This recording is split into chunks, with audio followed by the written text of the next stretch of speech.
it's about time we address the situation and begin to get back to you. We hold a candle like vigil for your self-respect. Reputation destroyed by what you can expect to be the faceless in between. Because I know you can handle it. To face the truth of the matter, it's still so much better to leave the light than drag it to your grave. Because you see what to make of this, how you can turn your own tables and work this, and take advantage of your failure like you planned to anyway. And it's about time we address the situation and begin to get back to you. We hold a candle like vigil for your self-respect. Reputation destroyed by what you can expect to be the faceless in between. You're still alive, but you've been dead inside for a long time. And I understand why, but you did this to yourself. You did this to them. You don't even remember their names. Why should anybody remember you? Why should anyone give you another shot? You know they won't. You know you deserve to be forgotten. Now you're everything you always desired. You know you should do to the most innocent lies. All this effort to cover up what you've become. We already know. We already see. Wake up and be better before you. And it's about time we address the situation and begin to get back to you. We hold a candle like vigil for your self-respect. Reputation destroyed by what you can expect to be the faceless in between.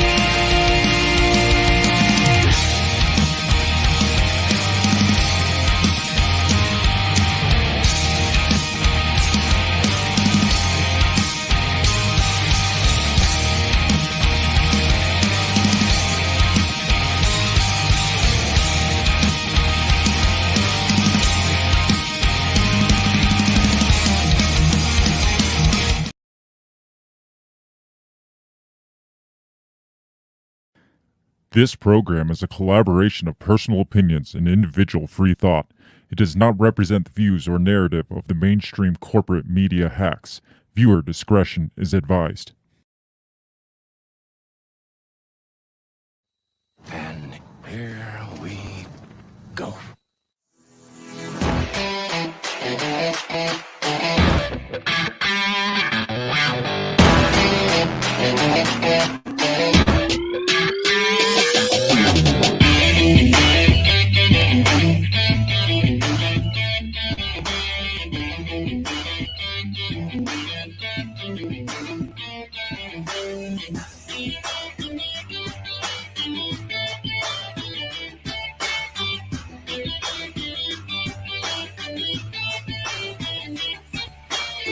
Live from the bell tower, taking a stand for your rights, your liberties, and all the bullshit in between. You're listening to Ring the Bell Podcast. Ladies and gentlemen, boys and girls, We're back. we're back. And it is 9/11, and happy 9/11. Is that what you say on today? I don't know if that's a happy. You don't know if that's what you say? yeah. Like what do you say on 9/11? Like sad 9/11? Well, I definitely think you have to give something gold. But I mean, we notice you. We Yes. recognize you. Yes. 9/11. How about that? Is yeah, that, is yeah. that We do acceptable? we do the kind of sly little nod across the parking lot towards You know. 9/11. Yes. You know. If you know, you 9/11 knows. George Yeah. Bush knows. Yes, You know. I know. It is September 11th, 2023. 22 years? 22 years after. Yeah, I was thinking about that as driving. I was like, damn, I was 25 years old when this happened. I was That a long time 15. ago. I was 15, You were and you're 15? old as fuck. I am. Yeah. It's true. So, it is 9/11. All the questions have not been answered, and we're not going to be spending this No, we episode did to that answer last those time. questions. We did that we? last Did we year. do that last Yeah, time? we did. We did. Derek Ambrose is here and Hi, Derek. says, Missouri passed a law this week that makes touching a phone or other device while driving a misdemeanor. A misdemeanor? So yeah, I'm breaking the law to troll you. You're welcome. Thank you. Wow. Thank you. That's dedication. You know what? I appreciate feel that. like if it wasn't for 9/11, there wouldn't be laws like this Missouri law. I agree out with there. that. Yes. Like 9/11 started it all. 9/11 was like the cusp Yes. of our great government as it is Yes. today. Yeah, and I read an article about that today about how 9/11 was kind of the beginning of the end. Well, we're going to talk about how 9/11 is the beginning of the end because 9/11 was, in fact, the beginning of the end. Hang on. Yes. I forgot to start my recorder in the background. So hopefully everything doesn't go to shit while I'm doing this. Grumpy So, Gnome was 30, so Grumpy he's- Gnome, you were 30, so Bill was not the oldest No, bastard on this live stream right now. So, good to have you both on, Derek and Grumpy. Do you go by Grumpy or Gnome or Mr. Gnome or Mr. Grumpy. Mr. Grumpy? I don't know. It's good to have you both in the chats. It makes this this wonderful holiday just that much more special to us. So we are here. It is 9/11. We're going to talk about it. It's not going to be your typical like, here, let's go back and Right, yeah. recap Where on were you 9/11. and Where how did were it you? change you? And we Because did that. We've we did probably done it that, at least yeah, twice in probably, the last yeah. 3 years. So it doesn't fucking matter where we were. It happened. It came. It went. And it was like the greatest attack on U.S. democracy as we know it. Well, not January 6th. Well, January no, wait. 6th. Yes. I'm not talking about the towers Oh, or the planes Oh, or even the Arabs or I don't know at Yes. Taliban or Taliban. Yes. the whatever Al Al Qaeda. No, that's not what I'm talking about. What came after that with the Patriot Act Yes. and all the TSA. the gross expansion of the U.S. government. Yes. The TSA, like you said, having to get really felt up good at the airport. right, I yeah. mean, we didn't know what we were missing Right? until we got post 11 felt up at the Yeah, airport. I right. mean, nobody knew until the rubber gloves You went take on your after. shoes off. You can't Right. take a bottle of water. Right. I remember I had to throw out a lighter. It was a novelty lighter. Somebody had given it to me, and it was in a pocket. It was like a deck of cards that you just like flip one card and it would light. And I had to throw that fucker away. I did sneak a pocket knife on once, only because I realized I had it at the last moment, so I stuck it down really deep. You stuck it in your bum, didn't you? I did. That in must my, have in my prison wallet. Must have been before the hands up, like full body Yeah. scan your junk Yeah. scanners, like Well, you radiate your junk. You just act like you're really enjoying it, and then it just gotcha. like makes them want to hurry like, that much. oh further. yeah, and they're Ooh, like, ooh, okay, little this bit more guy, to the left. this guy's good. But yeah, 9/11, greatest attack on democracy by our own government. Right. Not saying that our government did it, even though they probably did. Yes. That's for another show, another time. But our own government expansion through the use of emergency powers, through the use of legislative powers. Yes. The Patriot Act wasn't even an emergency power; it was a Yeah. legislative power. Just decimated Yeah. constitutional rights, our Fourth Amendment rights. We're going to talk about all this shit. Because what's a little freedom, in terms of safety for the populace, right? What would you prefer, safety or freedom? And Right. what's that age-old quote that's like, Yeah, if you sacrifice freedom for safety, you deserve neither. yes, that's the one. That one right there. Derek Ambrose says, my son somehow got coke through customs coming from the Dominican into the U.S. Like cocaine. From the Dominican, so Wow. probably cocaine. I would assume that it's not. Well, I guess you Coca-Cola. couldn't take bigger than like 3-ounce bottles of Coca-Cola, so Yes. maybe it was Coca-Cola. I don't know. Just abuse of powers. Yes. We're going to talk about a lot of abuse of powers, especially emergency powers, because they're there. Yes. And brought to you by 9/11 mostly, I think. I think so. Too. I mean, emergency powers have existed. Did you know there's still emergency powers yeah. on the book Well, from the Iran kidnapping thing? that doesn't. The student surprise me. kidnap. We still have emergency declarations or whatever that were exercising based on that incident. What was that? The 70s? Yeah. Like yeah. 39 years No, ago or something like yeah, that? Late 70s. Yeah. That doesn't surprise me. So you think that these emergencies, the powers give them the broad reach to like exercise special powers or like kind of make it up on the spot Right. during a time of an emergency. And Yeah. when the emergency ends, they got to give those powers Well- back. But the thing is, you just don't give the, you just mean- don't end the state of emergency. Then you don't ever have to give the Isn't power that back. kind of what they did with COVID, though? Well, they did, but they ended up ending the COVID one because they wanted to kind of stick it to Congress, to the Right. Republican Congress. They're like, Yes. well, we're ending the emergency powers, so you gotta like increase the budget or Yeah. whatever. You gotta, Right. I don't know, and or like erase student debt because we're Right, yeah. so there was more of a one of those That carrots, and, the carrot Well, that they're look dangling. how much Trump fucked up the economy. Right, exactly. So we're going to talk about all this stuff. We're getting way fucking ahead Yeah. of ourselves. But I- 9/11, yes, I knew where you were happy going. happy 9/11. Sure. We're probably going to bitch a lot. Yeah. This episode, which Well, we missed a week. So we did gotta miss. make We up for got that. a lot to bitch about, Yeah. and it's not even the typical like, oh, there's a war going on in Ukraine, and fucking Yeah. Mitch McConnell had a stroke, and he still thinks he can throw Ukraine down our Right, throats, yeah. even though majority of the Americans don't want it anymore. It's like, how's that fucking guy even thinking? First of all, but Right. we're not talking about Ukraine. We're not. We'll probably talk about COVID a little just Right. because Yeah, of it's kind of the implications here. again. You know. well, and the implications with the emergency Yeah. powers and stuff. I have titled this episode the Epidemic of Emergency Powers, or the pandemic epidemic of emergency powers. Right, Yes. it's right there. I know So what you're talking about. we'll discuss why. We'll get there. Today is brought to you by us. If you like what we're doing, if you've stumbled across us, make sure you check out some of our other episodes, our other shows. We can be found on YouTube and all the podcast platforms. We are the Break the Bell podcast. You can find old ones. You can go back and listen to last year's 9/11 episode Yes. if you want to hear about where we were and what our I think thoughts we're a were little on bit that. more reflective during that one. I probably, and conspiratorial too, I'm Of sure, course. because you always got to throw a little bit of that in. right, exactly. You can also check us out all over the social medias, on Facebook, on Instagram. Well, I mean, we have an Instagram, but neither of us really keep up on it anymore.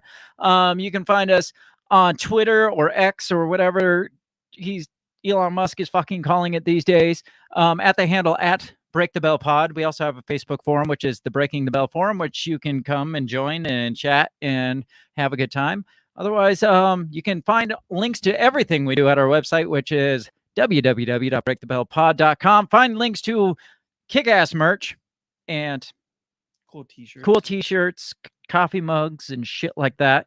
And also, like I said, links to all our social media episodes and stuff. So on that note, I just want to probably get right into the show and talk, Yeah. because I mean, we already just shot Yeah, I down know. the rabbit hole. I'm just like, Now we gotta back- we're Whoa. still in the pre-show Yeah, here, so bring we it gotta back a get little. we gotta get into the show. So we're gonna kick off this intro video, and when we come back, we're gonna talk about fucking emergency powers, and they're literally fucking like Yes. they're fucking Yes, us they with are fucking emergency you with the powers. emergency powers. We'll be right back. What did you say? You talking to me? What the heck are you talking about? What did you say? What did you say? What did you say? Are you talking to me? Are you talking to me? Are you talking to me? What are you talking about? What are you talking about? What are you saying? What did you say? Are you talking to me? Well, maybe he was talking to me. What did you say? Talk to me. What in heaven's name are you talking about? Talk to me, baby. What did you just say? What did you say? You listen to me. Are you talking to me? Are you talking to me? What the hell are you talking about? Who are you talking to?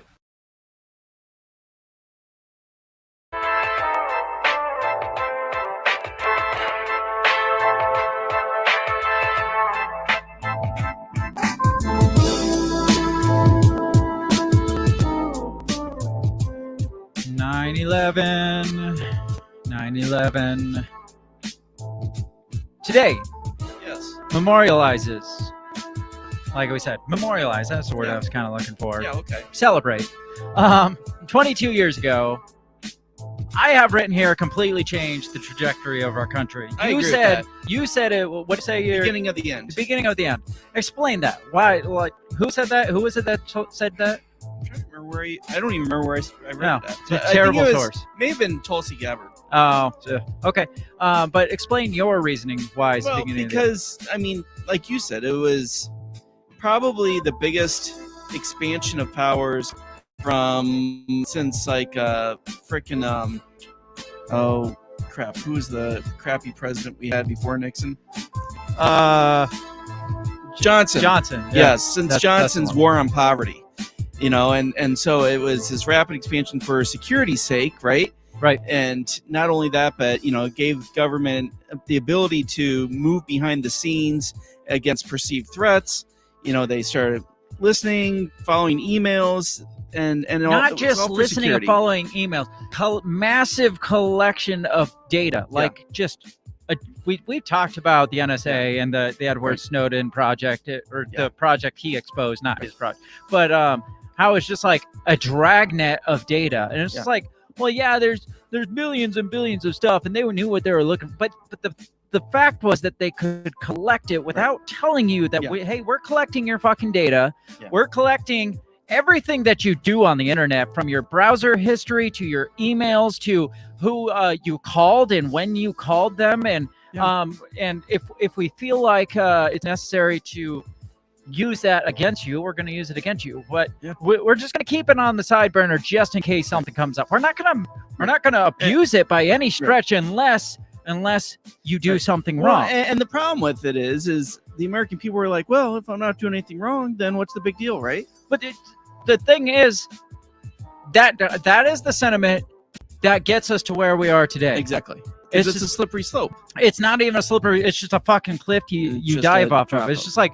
hey, if you're not doing anything wrong, it's just gonna sit here and we're gonna destroy it later on down the road after 90 days. Or no bullshit. They're gonna save it and use it against you later. Right. And the fact is, it's warrantless. Therefore, it's completely opposed to the Fourth Amendment of. Well, and they have the special Pfizer courts, right? Oh, yeah. Where they don't even have to tell you what it is they're going to warrant for. They just take it in front of you and be like, well, we suspect this guy might be a little shady. We had a warrant, obviously. Derek Ambrose says everyone's emails except Clinton's, apparently. Right. Yes. Apparently they can't find those, but they can find everybody else's. So 9/11 kicked all this off. Yeah. I mean, we can't gloss over the fact nearly 3,000 people died. I mean, that is sad. It is. Yes. We can't gloss over the fact somebody perpetrated a major attack back on up. 3,000 people that day that springboarded a 20-year-old war that killed millions of others. Right, exactly. But I'm just saying we can't gloss over the fact that happened, but everything that followed that. Do you think the outcome matched the initial? Oh fuck no. Instance. Yeah, no. I mean, at what I point? mean, the outrage of people at the time. I mean, right? It was during like, yeah, bomb them, make glass. I mean, look at back in the 50s or whatever, during the Red Scare, during the blacklist and shit, where they're just like, well, everybody's the enemy. If you say anything that's kind of anti-American, you're the enemy. I mean, at what point can you justify even emergency powers now, where it's just like, well, our nation's under attack, we just gotta suspect people, we just gotta shut things down. Is martial law ever is there ever a moment where martial law should be implemented, or emergency powers like that should be implemented because of the threat to our country or whatever? No. I don't think so. Anything that takes away from freedom, no, not at all. I agree, but I mean, there are cases.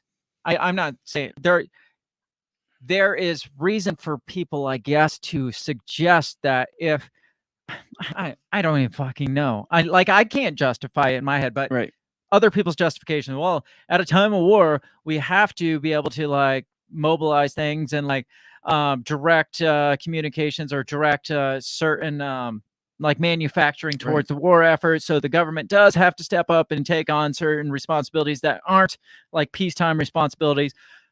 I mean, end the fucking wars, and we don't have that argument, I guess. I don't know.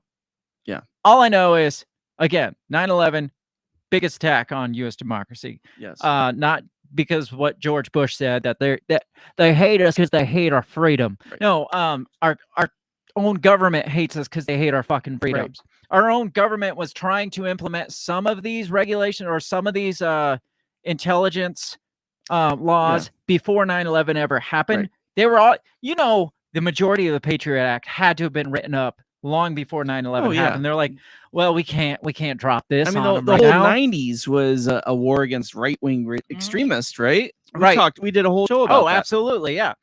We talked about how the 90s was kind of the last hurrah of the anti-big government sentiment, and then 9/11 happened, and then you don't dare be like anti-government because then you're going to be lumped right in with the brown folk and stuff. So, what was I saying? You're talking about how it was attack on our freedoms because they hated our freedoms, the government. Yeah. They had this all written up. Yeah. This like big old freaking Patriot Act thing. And they're like, well, we can't just drop it on them right now. Right. Because then we're just going to prove to them what the right wing or whatever, quote unquote, right wing extremists, the anti-government folk, we're just fueling that fire by saying, well, the government's getting too big. Well, guess what? We got to get bigger to fight the people that say, no, you can't just do that because that might not look good. But 9/11 happens. It's like, you know what? Yeah, this would be the perfect opportunity to do it. Whether it was a foreign attack or something that was a little more premeditated by our own. I'm not getting into that, but they, at the very least, again, never let a good crisis go to waste. Right.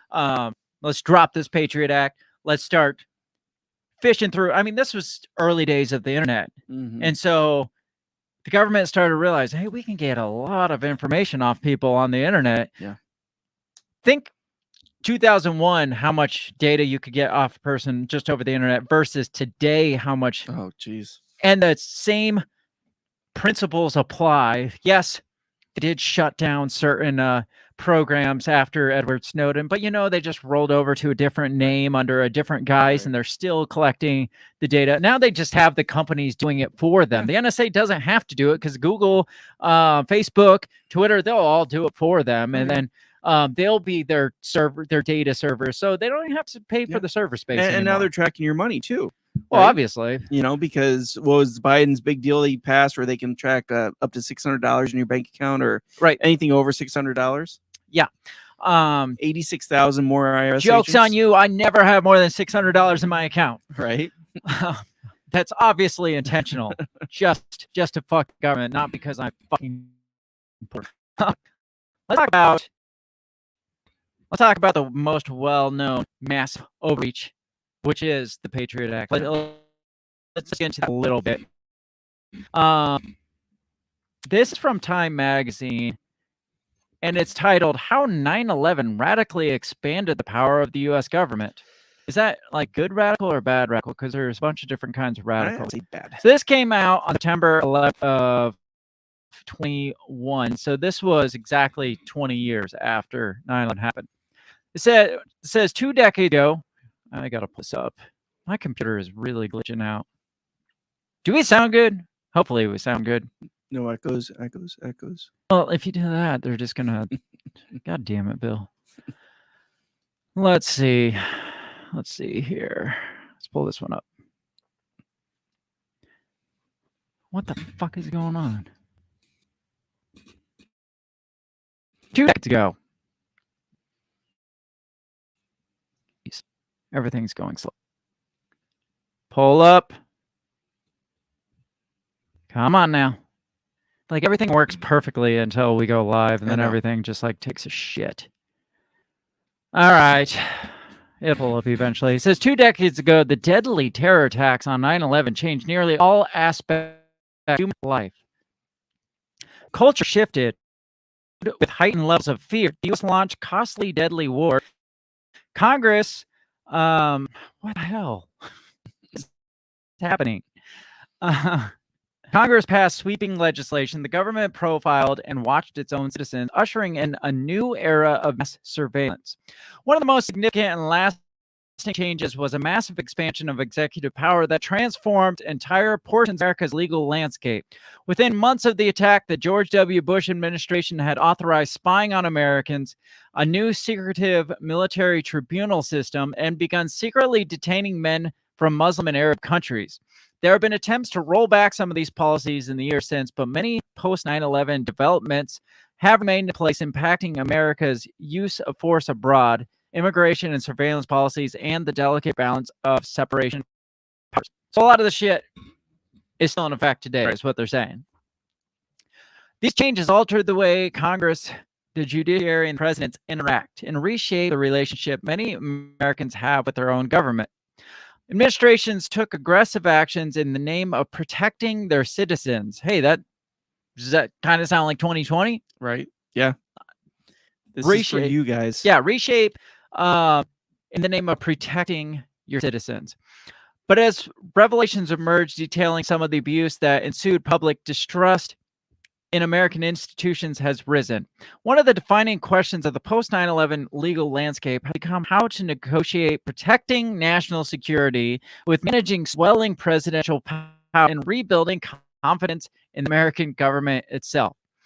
I feel like we're long past the point of rebuilding trust in the American government itself. Yeah, that's ship has sailed.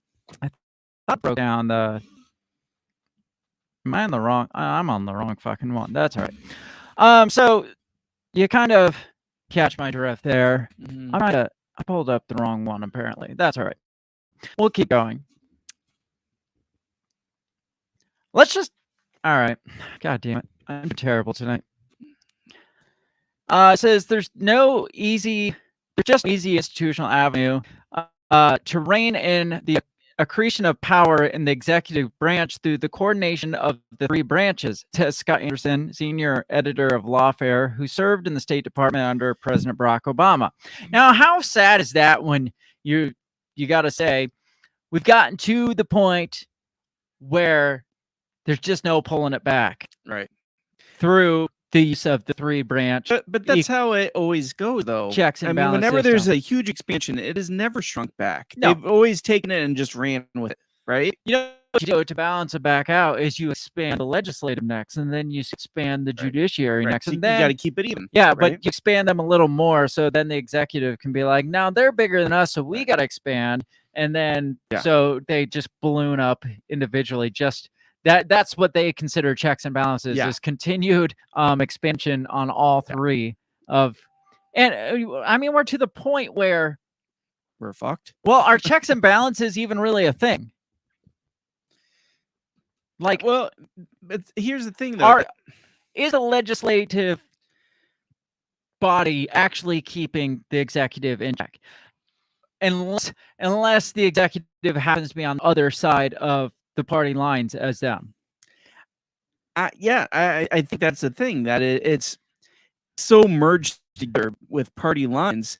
It's like this orgy of power, right? And so no, they don't. They actually lift each other up and support each other to take that power. Yeah, it's just like, yeah, I'll let you have that power if you Yeah. let me have this power. Right, exactly. And even the judiciary at this point is like, well, I'm a Republican. It's like, but you're not. But they're so manipulated. I mean, when you have the Democratic Party being like, well, we'll just have the Supreme Court.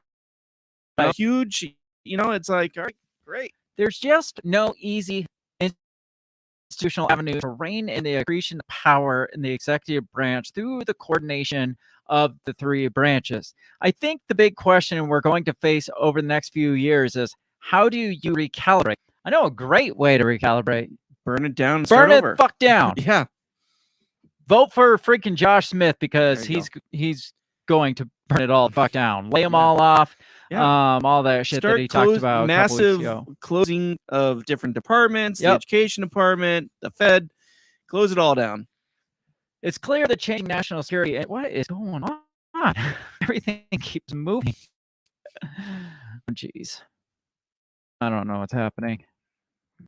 Clearly, national security interest over the past 20 years have dramatically reshaped aspects of the American law and presidential power. What's less clear is how to interpret those changes. The most potent weapon in preventing terrorist attacks is intelligence, says George Terwilliger, a member of the Conservative Federalist Society and the former Deputy Attorney General under George H.W. Bush. I think one of the legal legacies of 9/11 is the government's ability to collect that kind of information. The enhancement has been very important and needs to be maintained.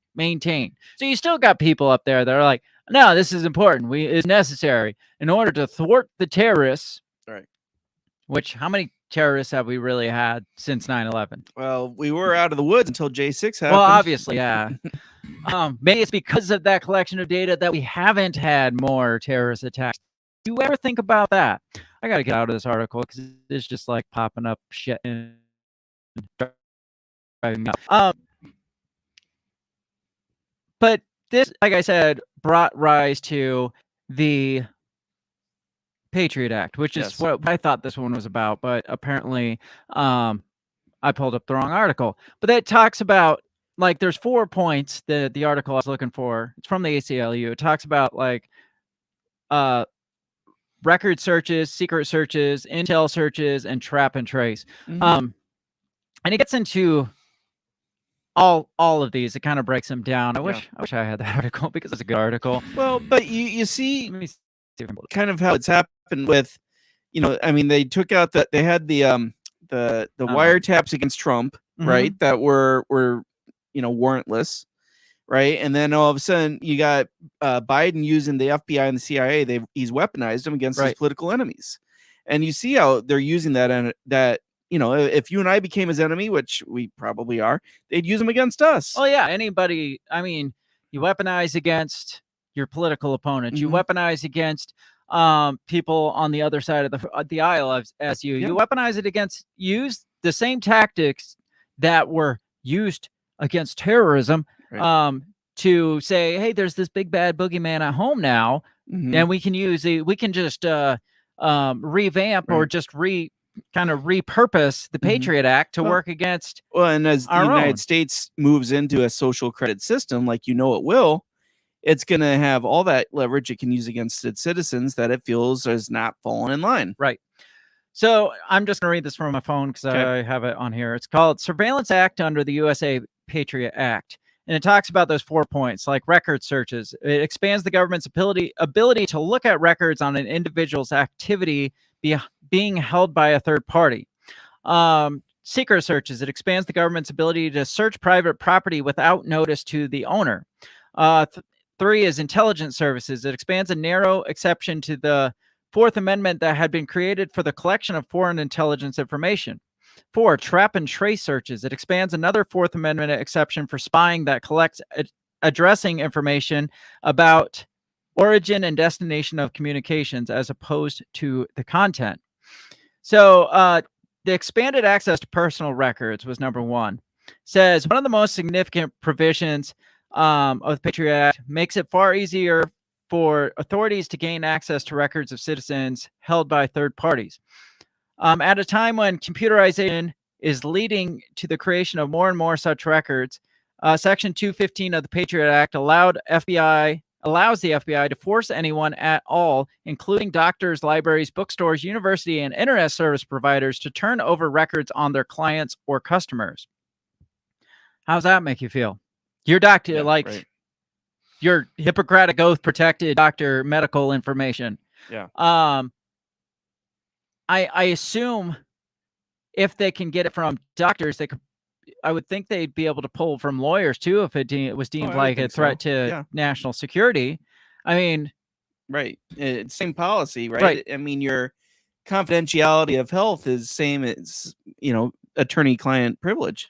Says the FBI does not even have to show a reasonable suspicion that the records are related to criminal activity, much less the requirements for probable probable cause that is listed in the Fourth Amendment to the Constitution. All the government needs to do is make the broad assertion that the request is related to an ongoing terrorist or foreign intelligence investigation. That's all they got to say. They don't have to say, they don't have to prove that it's related. They don't have to have any sort of probable cause. They just got to say it's related to terrorism. Yeah. Oh, okay. Guess we got to turn it over. Number 2, well, at first it goes in and says, what can the FBI demand to be turned over? Records. Any tangible thing, including books, records, papers, documents, and other items. Let's see. Number 2, more secret searches. For centuries, common law has required that the government can't go into your property without telling you and must therefore give you notice before it executes a search. The knock and announce principle has long been recognized as part of the Fourth Amendment to the Constitution. The Patriot Act, however, unconstitutionally amends the federal rules of criminal procedure to allow the government to conduct searches without notifying the subjects, at least until long after the search has been executed.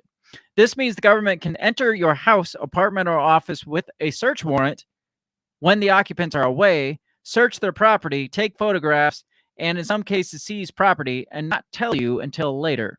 Yeah. But they have a warrant, so it's fine. Well, they just don't have to show you the warrant. Well, exactly. And they can just. But see, that's the problem, because typically in a legal search, warrant search, it has to specifically lay out like what area and what material it's going to search. But you right? know they stretch around that. Well, They'll be like, right. oops, I accidentally bumped that, and I happen to Well, notice I this. know. This thing broke. I better look and see. But how Oh, much easier is it to do if you're not around? Right, exactly. And they don't even have to oops it. They Yeah. can just be like, oh, I just happened to see this thing laying out. Well, that wasn't. It was when I was there. I saw it, and it was you just saw laying it out. too. It You was saw just, the door was wide open and it was sitting there. Did you see it, Agent Filter? Absolutely. I saw it, Yeah. so it was there. So, number 3, expansion of the intelligence exception and wiretapping laws. Under the Patriot Act, the FBI can secretly conduct a physical search or wiretap on American citizens to obtain evidence of crime without proving probable cause, as the Fourth Amendment explicitly requires. So all of these, so far, have just said, fuck your Fourth Amendment. Yeah. Who Fuck- cares? fuck It's due a state process. of emergency. Right, exactly. This is emergency. You may It be a doesn't foreign apply. threat. You could be a terrorist. I mean, you're not doing anything wrong. Then why does it fucking matter if we're listening in on you? Exactly. Number 4, expansion of the pen register exception to the wiretap law. Another exception to the normal requirement for probable cause in the wiretap is also expanded by the Patriot Act.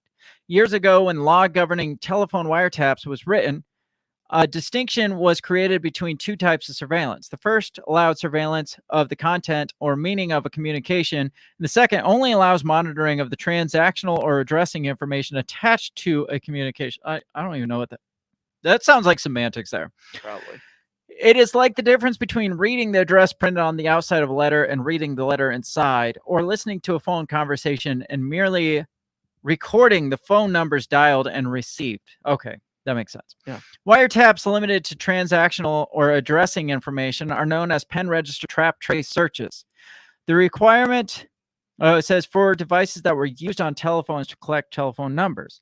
The requirements for getting a PTT warrant are essentially non-existent. The FBI need not show probable cause or even reasonable suspicion of criminal activity. It must only certify to a judge without having to prove it that such a warrant would be relevant to an ongoing criminal investigation.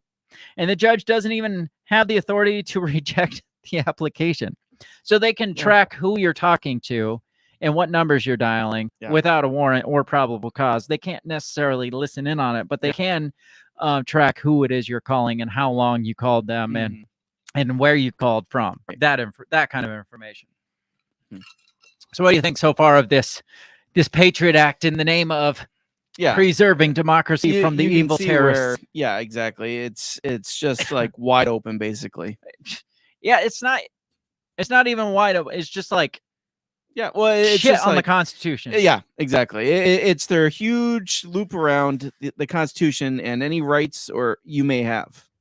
Yeah, it's like you totally shit on the Fourth Amendment. Like the entire Patriot Act is just a massive dump on the Fourth Amendment. Absolutely. Like, do we even have, under the rules of the Patriot Act, why is the Fourth Amendment even in there anymore? And why at this point is nobody, like for example, the ACLU challenging this and I'm being sure like, the ACLU has. it's like, you can't do that. Yeah. It's the Fifth Amendment. It's like, but the Patriot Act, during a state of national emergencies, the Patriot Act says that we can do this. And you know how emergency declarations work. And they're like, It's like- wasn't that? But that was a post 9/11 emergency. Well, it's still. Did you know? Did you know there's still the state of emergency? Right. Certain aspects of the state of emergency, Joe Biden has actually signed it back. Like, we're going to continue this post 9/11 state of emergency due to ongoing terrorist activity and that the threat of ongoing terrorist activity. I am reinstituting this thing. Signed Joseph Robinette Biden. Well, and because after J6, they redefined terrorism. Well, yeah, for the whole thing, and then it just rebuilt onto the Patriot Act. And there's still plenty of brown people out there in countries that we potentially might want to go to war with later, so we can't drop that. Oh, and there's a lot of white people over here they might want to go to war exactly. with. So, what do you think about the idea of the government searching your house right now? The government could be searching your house. Absolutely. Is your wife home right now? No. Okay, so the FBI could be at your house right now, going through your shit. They could. Yes. And maybe like 6 months down the road, after they arrest you, they can be like, "Well, the whole case built against me. We found this in your house under the search warrant." And you're like, what search warrant? Oh, the one that we didn't have to show you at the time, because but we had it. The fact that you ate that Libyan restaurant 3 times last week, we deemed you a threat. Now, under that, how hard would it be to go just preemptively be like, this guy could be a problem, and then you go in there and you find some information there based on like some communication that you had, and then you go back and you're like, you kind of retrace it. It's like, well, we found this on the internet based on a search that you did, and then they backdate the warrant date and be like, we had a warrant to search your house based on this search. And you're like, well, I guess I did search this, but they didn't know that until they search your house. But they could backdate. Talk about on the show. I mean, who knows what they pull up? I got flagged on Facebook because a friend of mine posted that they had a big spider at their front door, and I wrote, "Burn it down." And Facebook sent me a note and be like, "This is potentially hostile." It's anti-government sentiment. He said, "Burn it down." He's a Proud Boy. Do you remember the guy by the name Edward Snowden that talked about the NSA collecting, who's now like probably a terrorist himself? Yes. He still can't come back to his country without hiding out fear in of being Russia. murdered.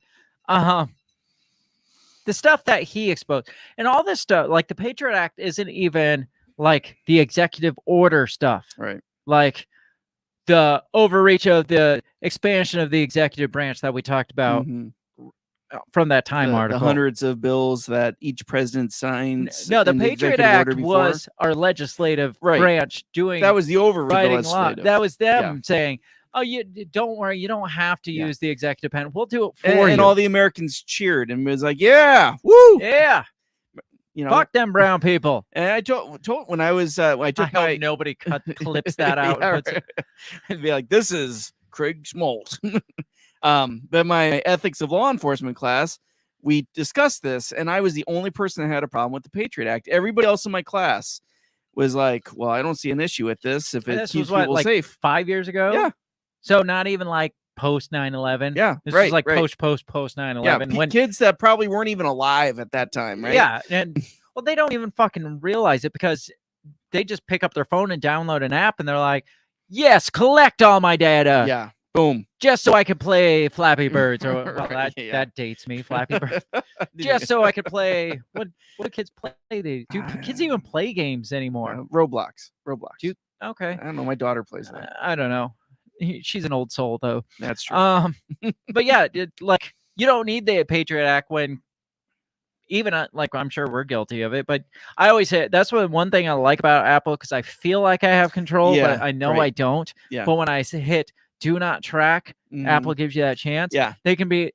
I mean, I at least made the conscious effort to say don't, and I know for a fact they're like, "Fuck you, we're gonna anyway." Exactly right. What you can do about it? But I at least feel like a little better about it. I agree. But we don't even need what I was saying is we don't need the Patriot Act because kids are just like, nah, just take it. oh, that's a cool video. Take my data so Yeah. I can watch that video of that cat like running into a wall. Yeah, exactly. I mean, Yeah, you're right. They have no concept. yeah, people, the legislators from 22 years ago are looking on kids today and they're like, why did we work so hard? I know, right? They just give that shit away. We work so hard to cover up what we're doing, and now they're just handing it out, Yeah. and they don't even We fucking just needed care. to wait 20 years. And those are the same kids that are in your college class that are like, Yeah. who fucking cares? Right. I'm not doing it. I'm not a terrorist, right? Yeah, until you are. Right. Until you go against something. Until they change the definition of it again. Yeah, and then like, hey, remember that time you searched? Whoa, I didn't give you permission, but you did when you sat in that class and said, I'm not doing anything wrong. You spoon-fed the government your permission to do it. Back to Edward Snowden. He had called out some of the things like I was talking that I covered on the Patriot Act, but he talked about there was a few things. One was the NSA collecting call information from major carriers like AT&T, US Cellular, Verizon, whoever the big ones were back then. They were just blanket grabbing all of your phone call, like who. It's kind of like what I was talking about, the wiretap, where they weren't listening in, but they were collecting who you talked to. They were collecting what you said, and they were collecting like the duration of the calls and where you were calling from and shit like that. So that was one of the things that he exposed. Another thing was Prism. I think we've talked about Prism, which collected just all your email content, your browser history. How does that make you feel that NSA is collecting your browser history? Oh, dirty. Yeah. It's like, they're probably like, this guy's fucking gross. Wow. Like, what the hell is wrong with this guy? File transfers. And this was coming, according to Edward Snowden, was they had contracts with Microsoft, Google, Apple, YouTube. There's some other ones. Skype. Your Skype calls were being tracked. All that stuff was just blanket tracked. Edward Snowden, the prime suspect number one, or public enemy number one. Yeah. Big bad dangerous nerd hacker Edward Snowden that needs to go away for espionage. Yeah. Exposed all the shit that was going on. But they're protecting our democracy. Right. Yeah. By doing all this stuff, they're protecting it. By stepping on your Fourth Amendment rights, by stepping on your right to privacy, your right to be able to just send make a phone call without somebody knowing who you're calling. Yeah. Protecting your democracy. Right. It goes back to, again, Inigo Montoya. You keep using that word. I don't think it means what you think it means. Right. I mean, all this, then you look at what we talked about, protecting democracy leading into the 2020 election, where they had to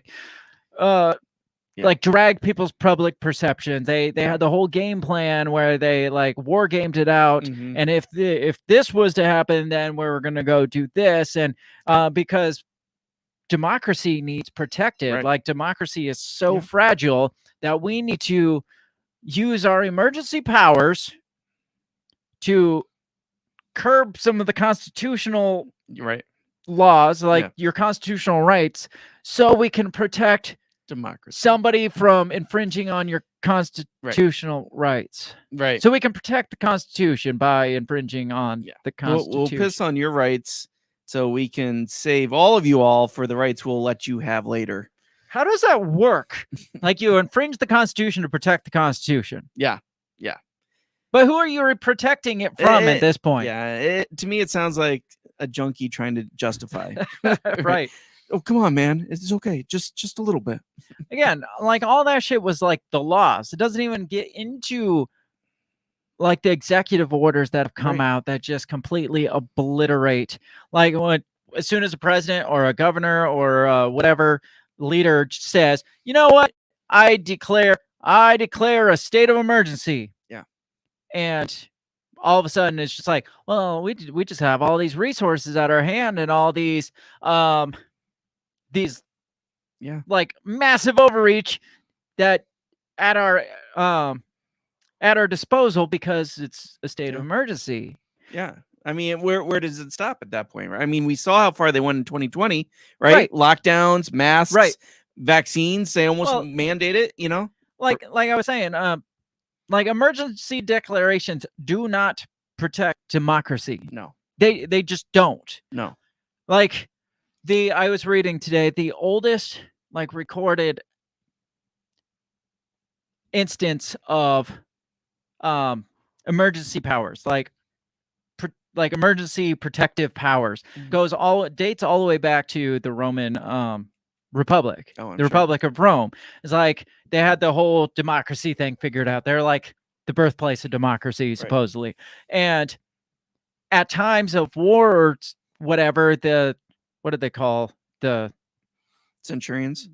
just the legislatures? Oh, I can't think what they're senators. called. Yeah, the senators would like relinquish some power to what you would, I guess, call some sort of like dictatorship type person to make those calls during the time of the war to get past the war. But it was only supposed to last, like they would put this guy in position, but he had to like leave that position after like 30 fucking days. emperor from Star Wars. Yeah, exactly. Exactly.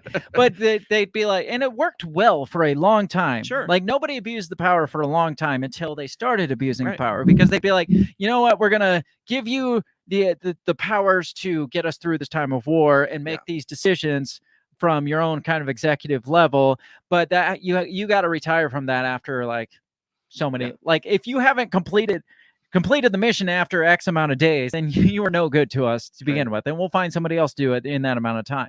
Well, over time, that would get abused a little more and a little more and a little more, and then guess what happened to the Republic of Rome? Right. It turned into the Empire of Rome, like you were saying, the Star Wars Empire. Yeah. Like somebody was just like, fuck it, I don't want to give it back anymore. I'm good. I'm good. Yeah, I mean, obviously, it works this better is, this way. Obviously, this is loosely explaining the fall of the Roman Republic, but in a nutshell, that was part of what led to his demise. Was emergency powers. Oh, it's emergency. Oh, this guy's attacking. It's emergency. Let's give up a little more power. And then, well, it's all an emergency. You get emergency. You get emergency. We all get emergencies. And then it gets to the point where it's just like, well, we're still in a state of emergency. Sorry. It's like, well, we told you 30 days. It's like, well, this one's going to last 60 or 90 or 90 years or whatever. And fuck it. It's all gone. Well, I mean, and look at every, massive expansion of government in the United States history, right? It's never gone back. It's never gone back.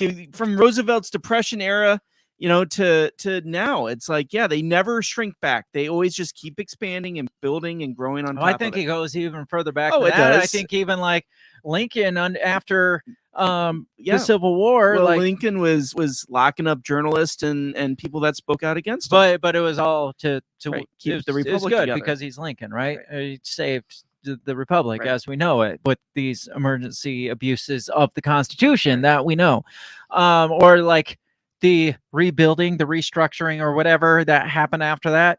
A lot of the Reconstruction, a lot of shit that just stomped all over everything. Grumpy Nub says, I laugh every time I make my agent watch porn.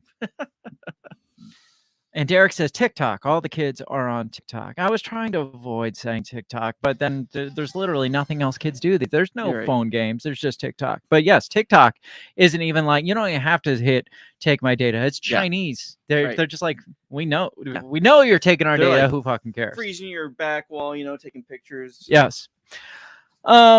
So back to COVID. I think it's fair to say, like you said, that emergency powers were slightly abused during COVID, especially across the board, but specific states abused them harder than others. I would venture to say even Iowa abused their emergency powers by shutting down the fucking gyms as soon as I started going back to the gym. I mean, how many small businesses closed? We've done the numbers. I don't feel like going back to it. How many people's lives were just flipped upside down because they had to close their business, and the consolidation of wealth because of it to the mega corporations that were deemed, or what's the word that they deemed them? Non-essential. Or yeah, just the small businesses were non-essential, but Walmart was essential, obviously. Or the rapid, increase in the government again when all those small companies took PPP. Yeah, right, to exactly. build onto to keep their companies running. Exactly. We've talked about before that the COVID regime never would have existed if it wasn't for 9/11. Yes. Can you imagine if COVID had happened back in the 90s during the anti-government sentiment of the 90s and COVID happened? They're like, you guys got to fucking lock down everything. Yeah. And wear masks. And oh yeah, like you stand 6 feet apart from everybody and take these fucking shots. Yeah. Can you imagine? Oh yeah, no way. It just wouldn't have happened. Right. And like 9/11 and set the groundwork for the mass government overreach that allowed us to get to 2020 where people are like, you know what, it's just for the good of the people. Yeah, we got to keep everybody safe. We gotta flatten the curve. It's Yeah, only gonna take what was it, 90 days to flatten the curve 90 or days something to flatten stupid the like curve. that. Yeah. 2-3 fucking years later, and they're finally like, oh guys, guess what? We decided in the goodness of our heart that COVID is over, but a lot of that shit's still gonna apply. Oh, and you got to get the vaccine because Oh, if yeah. you don't, you're gonna probably lose your job. Grumpy Gnome says Washington taxed whiskey. Fuck George Washington if he taxed whiskey. Derek says, I don't know about other states, but the local health departments in Missouri closed down a lot of things, and none of those people are elected. I was more than a little pissed. Absolutely. Absolutely. Like it took, like here in Iowa, I feel like we got off easy, but I did. was still fucking pissed. Oh yeah. I was pissed when what's the dumbass's name in the governor's office here, and she comes out and she's Reynolds. yeah, she's like, oh yeah, everybody's like, oh, Governor Reynolds, she's like for the people, and she's gonna stand against this like COVID regime, and then she's like, but we're gonna lock down shit. Yeah. It's not gonna be as long as like New York or California, but we are gonna lock down shit. And just some cities are gonna lock down shit too. Yeah. Just where you're in the red zone, we'll lock down shit. Well, and Emergency powers, the democracy. Well, and then some school like Iowa City, they wanted to keep shit closed down longer. But yeah, they went. Like Iowa City was pissed when Governor Reynolds opened back up. Yeah. Some of the, I can't tell you how many Facebook posts I had read railing against fucking Reynolds for opening shit back up or not enforcing masking. Right. Yeah. The second year around. Right. Yeah. The first year, remember, they were all fucking masked up. Oh yeah. Yeah. Unless they had religious exemptions like my kids did. Yeah. Obviously. But So then forcing the schools to open, they were pissed at her for that because the schools didn't want to open in Iowa City. But again, they kind of relinquished. They put an end to those emergency measures in May of this year, 2023. Even fucking though I years still later. see people walking around with masks.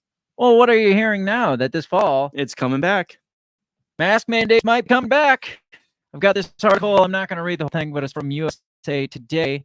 It's titled "Biden, COVID, and mask mandates are a timely test for the 2024 election. What's at stake?" Do you think they come back? Do you think try to say? I think they'd try. You think so? Yeah. I think he takes that chance. I think he does. You know what I mean, he might be that fucking dumb to be like, oh, I think he is. the American people love the mask. Let's bring it back. But I do think some people in bigger cities, more on the left coast or whatever, will be like, absolutely. Oh, yeah. Absolutely. We got to keep people Well, safe. let's do it. Let's do it. Do you know why this is all coming back, right? Not for the masks. Because of the election. Because of we got to get people to do mail-in ballots again. Right, because they manipulated it so well the first time. Yeah, and I mean, we got to bring back COVID just in time for the election so people stay home, have a reason to stay home and mail in their ballots, and we can stuff ballots again. It's just easier that way. It was so easy last time. Well, how can we convince people to continue to mail in their ballots? Well, those should bring back COVID. Right. I mean, it's fucking great. Yeah, you're hearing about all the COVID deaths that are happening right now, right? Oh, like, yeah, absolutely. Just so many hospitalizations and deaths and school kids just dropping and like having heart attack. Wait, that's not COVID. That's other unrelated jabby issues. This says a late summer surge in COVID-19 cases has meant the return of face masks in some parts of the country. You all are fucking idiots. To allow this to happen again. Yeah. To be like, oh, shit. I better get my mask out again. Yeah, it's just like, oh, it worked so great the last time. Even after there's been studies and articles that have come out that said masks don't do shit. Well, They're I still just gonna go saw put their one the mask other on. day that was talking about the studies of the medical problems that are Yeah, I read that too. long-term effects Yep. from COVID masking. Yeah. And people are still like, oh, they said to do it, so I just put the mask back on my face and on my ears. To mask or not to mask? This is the question. Biden, who wore a face mask throughout the 2020 presidential campaign, was mocked by Donald Trump for doing so, donned a black face mask at a White House Medal of Honor ceremony Tuesday for a Vietnam War Army helicopter pilot. The day before the event, First Lady Jill Biden tested positive for COVID. Really? She has COVID now? Yeah. I was not aware of that. I mean, it was like given to her by a syringe. Yes. Probably. Biden has tested negative 3 times since the First Lady's positive test and has no symptoms, the White House said. He will continue to be tested and will wear a mask indoors when close to others, but no other change in White House protocols is planned. At another event Wednesday, Biden entered and left the White House state dining room with his mask in hand, not over his face. He explained that he had tested negative, but had been told to keep wearing the face covering. Don't tell them I didn't have it on when I walked in. Question: what happens to the landscape if Joe Biden dies from COVID? Jeez. Well, he's going to obviously drop out of the race. Maybe they're killing Joe Biden, so he won't drop out of the race. No, this will be his mission. Oh yeah, this will be like he's going to double down. I lost a son in the war, and my wife to COVID, and my wife to diphtheria or something. The resurgence of face masks as a political issue comes at the inconvenient time for Biden, or convenient time, who is focused on rebuilding the country in the post-pandemic era. At the same time, Biden is preparing for next year's re-election campaign. As local governments reinstate masking policies, Biden's approach to the question will be watched closely as voters still suffer from pandemic fatigue, decide whether to grant him another 4 years in office. Some Republicans, sensing a political advantage, already are taking a solid anti-masking stance. To every tyrant who wants to take away our freedom, hear these words: "We will not comply," said Trump. So, I don't know. What do you think of these new things? You think people will just do it? I think some people will. Yeah. Again, 9/11 kind of like the aftermath of 9/11 made the U.S. citizens super passive, right, to the massive government overstep, the massive government overreach, made us like, yeah, they're just keeping us safe, right? I mean, if they're keeping us safe, why not? I'm not doing anything wrong. Which led to the COVID regime. Yes. Because it's like, well, they're still, the terrorists are gone, but we got this disease and the government says they're keeping us safe. It worked last time, so I'm not doing anything wrong. Why not wear a mask? If it's good for the good of the people or the good of the whole, why not? The government said so. I don't want to kill grandma. Then why not? Made us super fucking passive. Yeah. Like 90s era to 2020s era. Yeah. Would it have happened if it wasn't for 9/11, making us so fucking passive? Do you think COVID did the same thing? Do you think it made us more passive, or do you think it... No, I think it pissed people off. You think it made, like, the passive people, the passive people are already passive, but some of the people started fucking waking up. And it's like, nah, fuck this. I'm not going to do that. Yeah. What? That's stupid. Right. That didn't make sense. What? Like, I got to walk one way in a grocery store because of a germ? Because germs only walk in a single file line? There's only a 6-foot limit to where a germ goes? Yeah. I feel like COVID kind of woke some up, but it also really solidified others in, well, they said it's the science community, and you're not a scientist. Right. How dare you question the science? Yeah.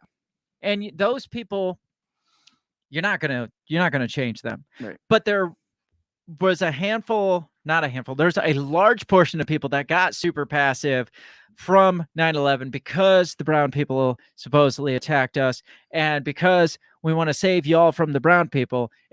Maybe it's just those people are fucking racist. It's like, Probably. the brown people are going to get you. Do what we say. Well, don't like the fucking brown people. It's like, virus is going to get you. Do what we say. It's like, fuck you. Yeah, right. We're scared of the brown people in a pandemic. I don't But it's know from China. what it is. But Chinese aren't really brown. They're not really white. I don't know what Chinese are, what color they are. Yellow? We still call them yellow? I don't know. I don't think that's a thing anymore. I don't know. I feel like people are kind of waking up. You get more of the pushback. You get like some more of the anti-government movements, but they're so infiltrated by the feds that Yes. are part of the freaking big massive surveillance thing that it's hard to even like entertain the idea of, hey, let's just join other like-minded people that really fucking hate this, because they like, we've all come to realize they're all probably fucking feds anyway. Right. Yeah, exactly. They've made us all suspicious of our own kind, right? At this point, it's I know. Whenever someone's like, "Man, I just wish I could find a group of like-minded Fed. people," I'm like, You're a you know, I fucking don't know fed. anybody like that. Yes. I don't know. What do you think? Like, COVID 3.0 or whatever. Right. How do you think that plays out? After you say some people have woke up and got pissed off. I'll be honest. I don't think that the majority of the country is going to bite. I think the big city areas, you know, the ones that are going to vote for Biden anyways, will go that way. But do you think it's going to stop them from their emergency declarations and no, they're still going to do it. Power Yeah. and no, they'll still do it, and they'll find other ways to do it. They'll find other. I mean, and double down. Yeah, they'll double down hard, and everything now is an emergency. Is a state of emergency to do whatever we want. Yeah. They found out that through COVID, that they found out all you got to do is declare a state of emergency. You can do whatever the fuck you want to. Yeah, and they will, and they'll just say, "Well, it's an epidemic." Yeah, and they're emergency. Gonna keep trying to do that. Yeah, it's break time, but that's going to get me into the second half. I want to talk about the shit with New Mexico and the governor of New Mexico declaring a state of emergency, a health emergency, because to stop people from carrying guns because of health in guns and disease, the disease of guns. I think we called this one. I am sure we have several times. The massive, guns are contagious, and we have to stop the curve. I wish they were, man. Someone give me guns. We have to flatten the curve of guns, and it's only going to take 30 days time. Oh, so okay. Flatten the curve of guns in 30 days because this health crisis that happened. You see what we've gotten to because of 9/11, because of COVID, because of everything. Yeah, we have governors saying, "Oh, guns are a health crisis. Yeah, I declare a state of emergency because we've allowed them to have this fucked up amount of power." Right. We'll get into this in the second half. Derek says, "Did you know the government calls a group of like-minded people terrorists?" That's true.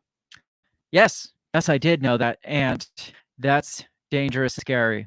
And that's why we are dangerous and scary, because we're like-minded, which makes us all terrorists. We're going to get into break. We're going to take 2 or 3 minutes. We're going to come back and talk about this New Mexico shit. And then we'll keep this party going. Sounds good. We'll be right back.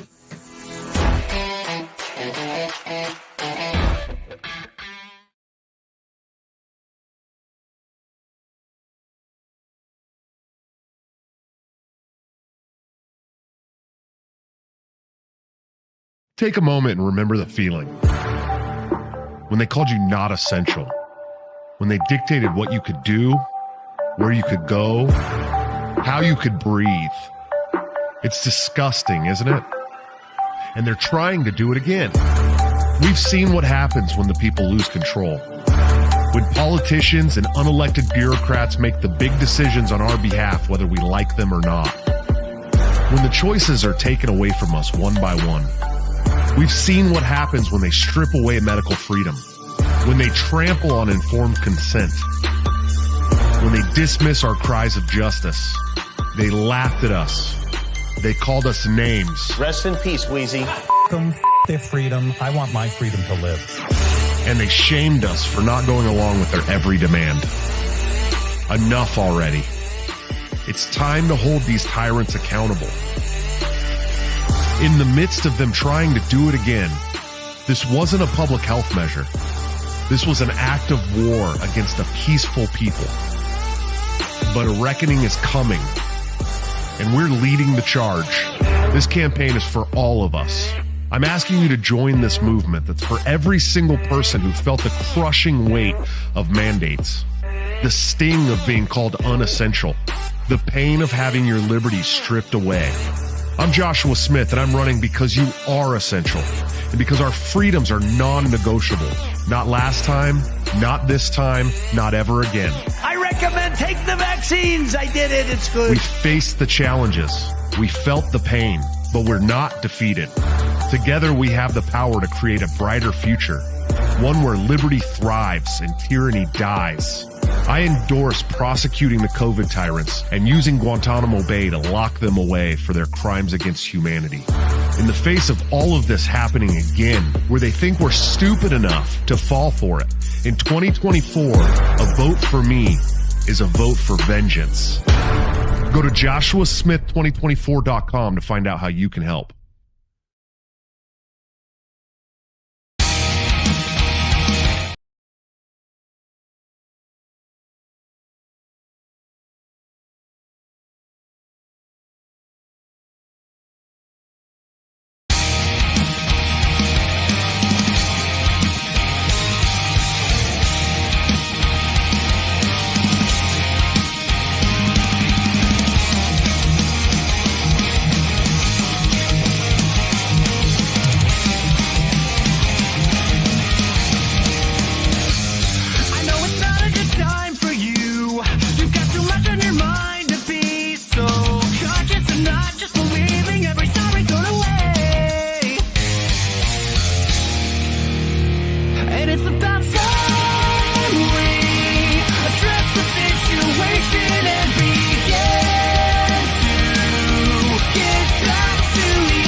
We're back. Yes. It's 9/11. Yes. So we're talking about massive abuse of emergency powers. Yes. Massive expansion of government under the guise of an emergency response. Yep. Never let a good crisis go to waste. Obviously. We talked about 9/11 a bit. We talked about the Patriot Act. We talked about COVID, which I said we weren't going to talk about COVID, but we might talk about COVID. We definitely talked about COVID. We definitely did. What do you think about that new Josh Smith video? I like that. It You kind of surprised me with that one. I surprised myself. Okay. It kind of fit right. It did. Like what he was talking about with the COVID regime fits right into what we were talking about with this. Yeah. Of massive government overreach. Mm-hmm. Josh Smith 2024. And we won't have this problem. We're going to get into, speaking of emergency powers and direct attacks on democracy. New Mexico's governor issues a 30-day ban on carrying guns in public in Albuquerque. And it's more than just Albuquerque, but specifically Albuquerque. Let me pull this one up. This is from New York Times, so you know it's fan-fucking-tastic. Yeah, I'm sure they're all in on this one. Oh yeah. Let's go to the comments first before we get into this stupidity. Let's see. Nothing is loading fastly. So, did you say fastly? Fastly. Okay. The executive order issued as a declaration of a public health emergency comes after several recent shootings of children. Critics call the step unconstitutional. A little bit. Gee, can't imagine why. Derek says it's an excellent video. I assume he's referring to the Josh Smith video. I would think so. Let's see. Unless you're catching his agent up on porn. That could be too. Governor Michelle Lujan Grissom of New Mexico announced a 30-day ban on carrying firearms in public areas or state property in Albuquerque and its county. A move, she said, was a necessary response to gun violence in the region, but critics denounce as unconstitutional. I wonder why would you suspect that they would think that was unconstitutional? Yeah, you know, it seems like they're reaching. The ban was issued Friday as a declaration of a public health emergency, which Miss Lujan Grissom said allowed the state to access different resources. She's like, I declared an emergency, so I have access to all these other powers and superpowers now. I mean, we saw it with COVID. Yeah. We saw it with like Gavin Newsom. Yep. It's like, no, I'm the governor. You wouldn't possibly understand that you're not allowed to go home for Thanksgiving because right, but I am, but you're not because I'm the governor and I said so, and it's emergency. Yeah. I know the science. I mean, I understand that people die. Yeah. But does that make it a health emergency? Well, do you ban people from driving in cars? I mean, don't give them any ideas, though. Well, would that be a bad thing, though? Exactly. Don't give them idea. Ban tornadoes, earthquakes, I mean, you got it. Ban fires. What, 2,000 people died in Hawaii, right? The executive order, which covers Bernalillo County, prohibits open and concealed firearms on state property, public schools, or public parks, with exceptions only for law enforcement and licensed security guards. Residents' gun permits can still have weapons on private property. While traveling with a gun, a person must transport it in a way that makes the firearm inoperable. In a lockbox or with a trigger lock, for example. Those who violate the order can be subject to fines of up to $5,000. Sounds like a risk I'm willing to take. Yeah. Miss Lujan Grissom, a Democrat, said she was spurred to action after several recent fatal shootings of children, including an 11-year-old boy who was killed outside a minor league baseball stadium this week in Albuquerque. Now, the question is the stadium public property or is that private property? Because it's not going to stop anything if it's on private property, because it said She said she knows that she can't do anything about fucking private property. But was the gun acquired legally or illegally? They're not getting into those specifics. Of course, That's not yes. relevant in this situation. Yeah, I know the details of this shooting, and I believe I don't actually. the gentleman who shot it was also not legal. Oh, okay. Well, two wrongs make a right, man. Right? At a news conference on Friday, she said the shootings have amounted to an epidemic, that the suspension allowed for a cooling off period for the state to figure out the best way to address gun violence and public safety. An epidemic. Now guns not only are a public health concern, they're an epidemic. Yes. Now, I looked up the definition of epidemic. I guess this is pandemic, but it's going to be close enough, right? Okay. I should have done epidemic, but I did pandemic. We can still do Close enough. Pandemic. Jesus fucking Christ. Occurring, let's get into the noun versions of it. An outbreak of disease that occurs over a wide geographic area, such as multiple countries or continents, typically affects a significant proportion of population. A pandemic outbreak of a disease. So an epidemic is a small scale version of this. So yeah. Outbreak of a disease. Yeah. So the disease of guns. Yeah. The contagion of guns, because if you bump into somebody with a gun and come in within 6 feet distance, then you become a gun owner and a mass shooter as well. The epidemic of guns. Yeah. The other definition: an outbreak or product of sudden rapid growth or development. So that's number 2. Now, number 1 is very health concerned. Right. Specifically Health calls crisis. it disease. Yes, disease. Yes. Number 2 is a rapid spread or growth or development. Kind of like what's the word I'm looking for? Like metaphorically using the word epidemic, which is what she's kind of doing. Yeah. It's like like gun violence is spreading to epidemic proportions. That's called metaphor. Right. That is number 2, and I can see how it could fit in that definition metaphorically. If you think that gun violence is increasing dramatically like they say it is, I could see how you would define it, number 2, metaphorically, as a rapid growth of gun violence. Yes. The problem is you can't use the metaphoric definition, number 2, and apply it to the health, which, well, one of the definitions of epidemic is health related, so we can call it a health crisis. But you are using the metaphoric definition of it, not the health definition of it. Yes, I get, again, people die, that's a health concern, but you can't just define this as an epidemic just because it fits your narrative. It's just like, well, it's an epidemic based on the metaphoric definition of epidemic, so we can declare this a health emergency. Right. That's not how this fucking works, because then we could say the epidemic of wokeism, we should probably ban that because it's an epidemic. Stupidity. Yeah. We got to curb to flatten the curve. Yeah.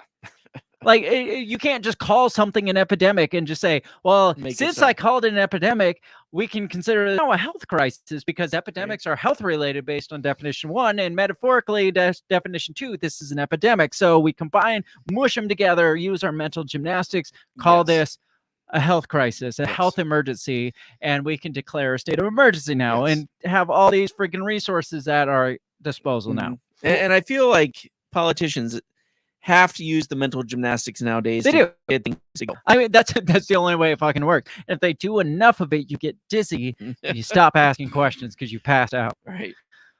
She talks about the cooling off period for the state to figure out the best way to address gun violence and public safety. So what this is using as much power as she can, because governors only have so much time allotted to their declarations of emergencies. She's delaying as long as possible so she can hopefully get gun laws passed, is what's happening here. Yes. It's not a cooling off period. It's a delay. Exactly. So I can get something passed. And if it works, you're going to see it across the board. Derek says they should just make murder illegal. That'll fix things. That would be a novel idea, but I think that would be too difficult to do. Yes, I think so. Let's not get crazy now. She expected the suspension to be challenged in court and could not guarantee it would stand.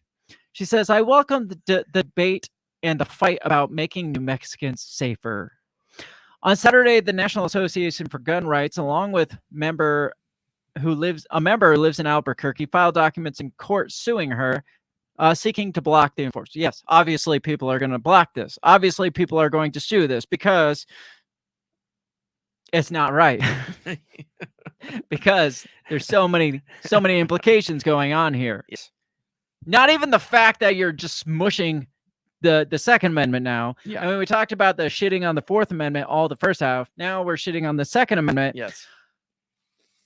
But the process to do so is just so fucked up. Like, well, we can't get laws to pass. Like, this whole checks and balance thing where you guys make laws, I sign the laws, and they can say if it's constitutional or not. But we can't get this passed, so I'm just going to declare a state of health emergency. And chances are you wouldn't vote the way I want you to vote on this anyway. So health emergency. Right. Health emergency expands my powers. Yes. You know where this fucking came from? Yes. The governors got power hungry after COVID. They're just like, you guys are governors. You can do whatever the fuck you want. It's like, especially in a health emergency. And she's like, it worked so well during COVID. We got them to do whatever the hell we wanted because of a health emergency. All I got to do is declare this a health emergency. And if I call it an epidemic, obviously that wouldn't make it a health, because epidemic's a health term. Absolutely.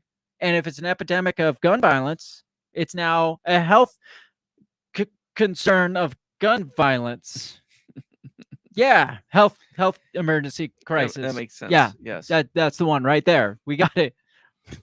It's legally binding something. Yes. I don't know. You think she checked with her AG at all to be like, do you think this would be okay?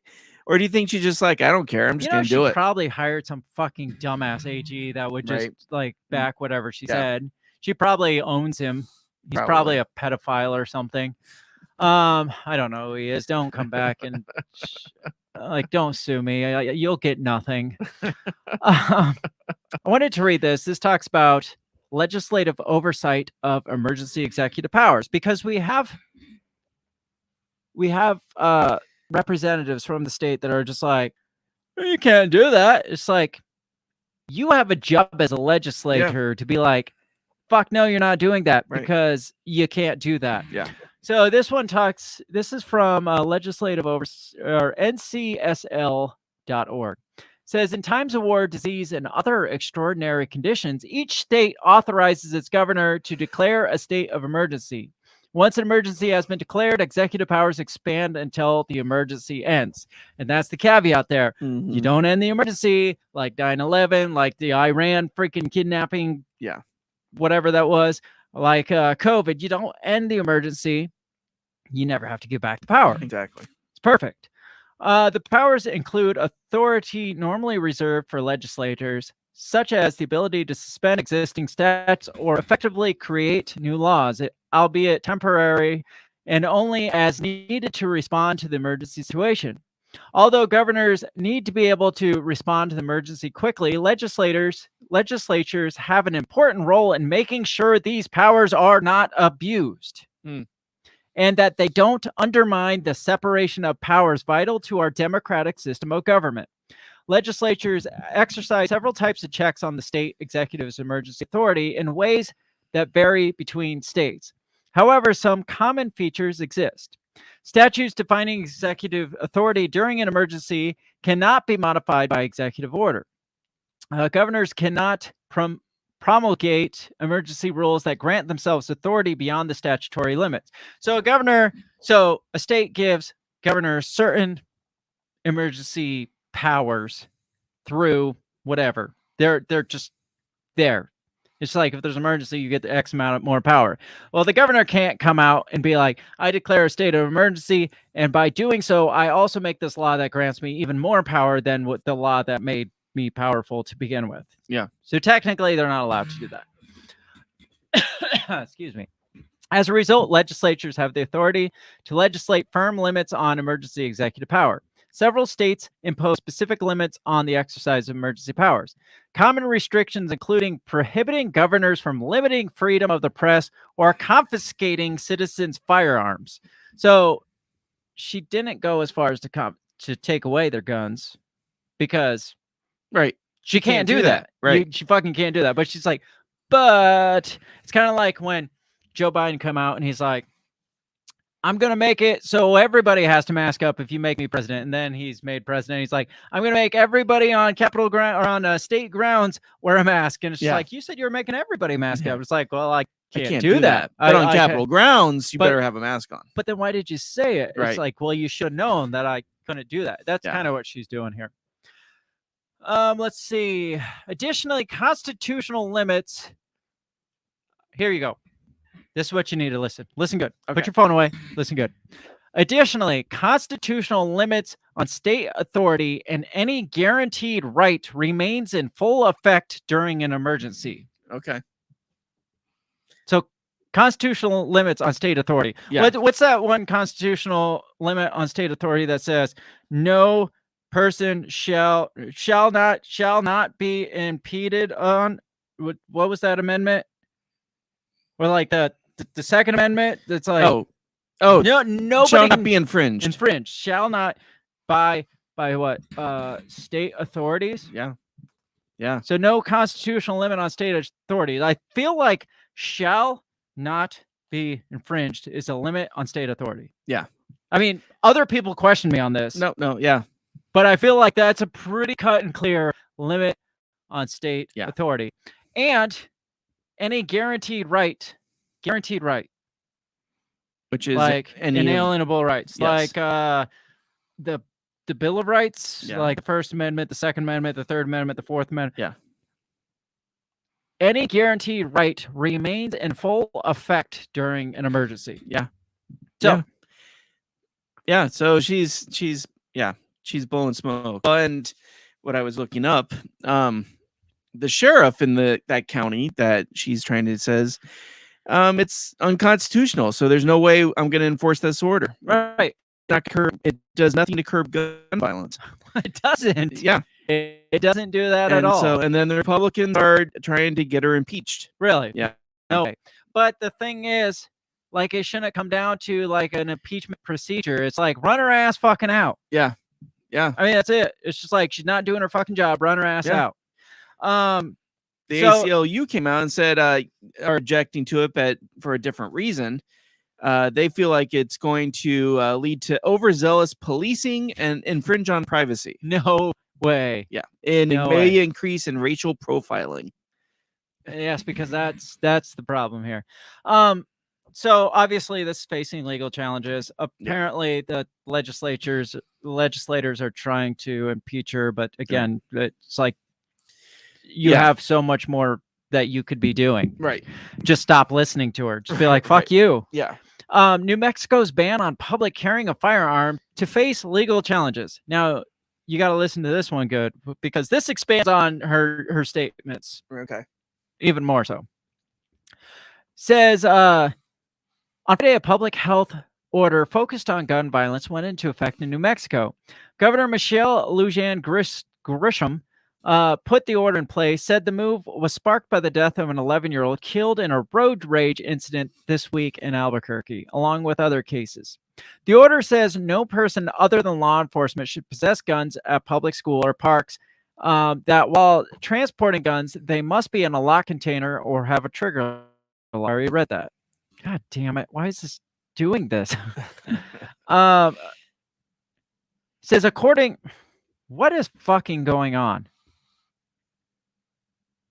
It keeps like reloading and like it's got to be a local channel. No person other than okay. It says according to those standards, Bernalillo County and Albuquerque are the only two places in the state right now that are under that part of the order.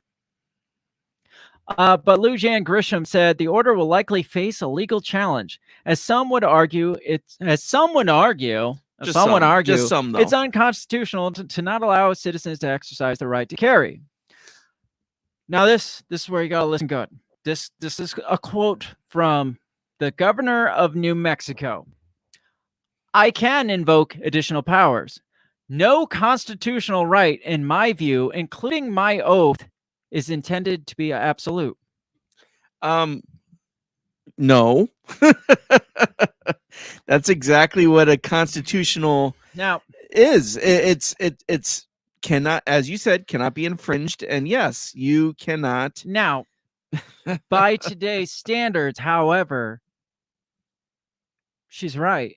Well, she's gonna Like try. well, she's right. They're all fucking non-absolute. Like, I mean, how many rights get stripped from felons? How many rights get stripped from just people like with accusations on them? Right. Like, how many rights? I mean, the state of emergency, like post 9/11, how many rights got smashed besides just the Fourth Amendment?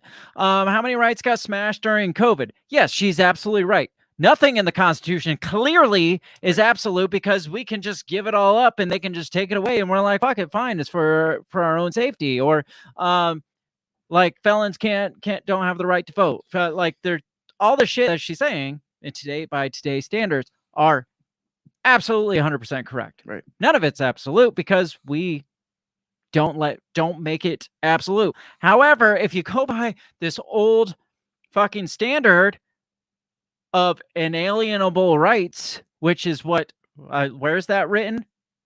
Is that like in the Constitution? Yeah.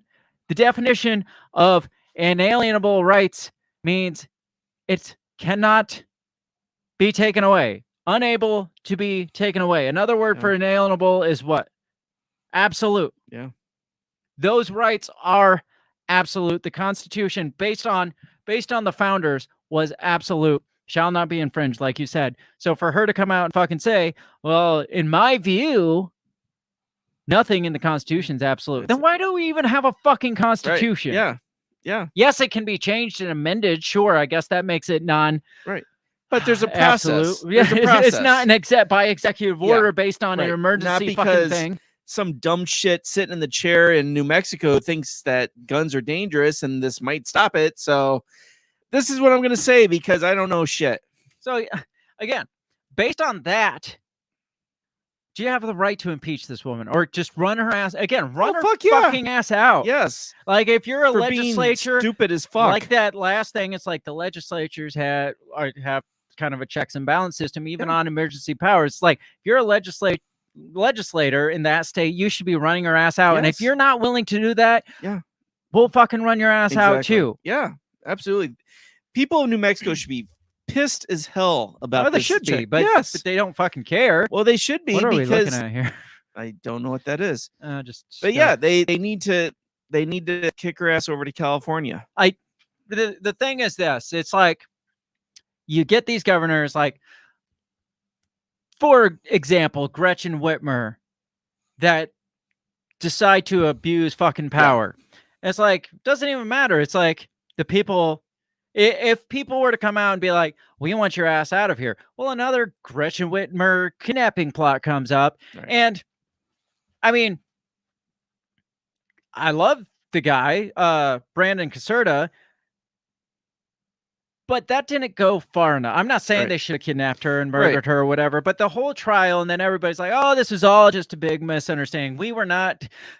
Fucking run their ass out and then stand up for it and be like, no, we want her ass out of here. And yes, I'm going to be on a list for this because I'm a terrorist. It's like, what do you do in this situation where it's just like, it's an emergency? Your rights aren't absolute, and this is an emergency, and we don't fucking care. No, fuck like that. We just don't care. Our rights are absolute.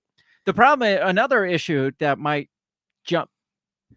bump into legal issues, like trying to challenge her, is New Mexico's constitution. I looked in their Second Amendment rights in their state constitution, and it actually specifically says, it says, right to bear arms for protection and for hunting and for sportsmanship. This does not include the right to concealed carry. So that is actually written in their constitution. So they might have fucked themselves by signing that into their state constitution, but still, I don't know. I feel like federal constitution trumps the state. And didn't New York just lose something in the Supreme Court along these same lines? It's like, no, you can't fucking do that because it goes against the Second Amendment. And if New York's doing it, then New Mexico should be able to do it. And so New Mexico is like, fuck you.